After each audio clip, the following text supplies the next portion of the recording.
গ্রামে এখানে এসছি। ये मेरे नानी के घर में आया हूँ। ये नानी बैठी है यहाँ पे, पानी पी रही है। ये मेरी बहन है, देखिए मेरी बहन है। और ये परवल भूंज रही है, फ्राई कर रही है।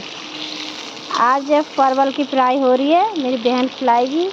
और बैगन का फ्राई और पता नहीं क्या क्या बना रही है, सब मछली खाओगे तो आप लोग आना और लाइक शेयर करना, कमेंट करना। देखिए गांव की परवल भुजिया कैसे बनती है।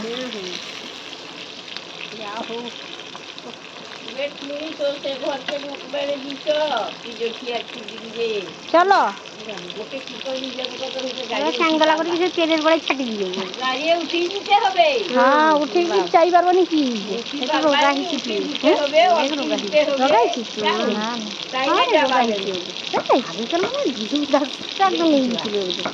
আমি ওষুধ খাইছি না পেটে যে পাথর খাইলে ওষুধটা খাইছি না। পেট কমেছে না কত মনে আছে? কমেছে না, অনেক কমছে আগেকার থেকে। परवल फ्राई আর ওকে অত ভালো মন্দ খাবি বলি আমার সিদ্ধ তরকারি ভাত করে করবি আর এটা খাই মোটা ফোটা করবি বাবু অন্য মেরি খাবি।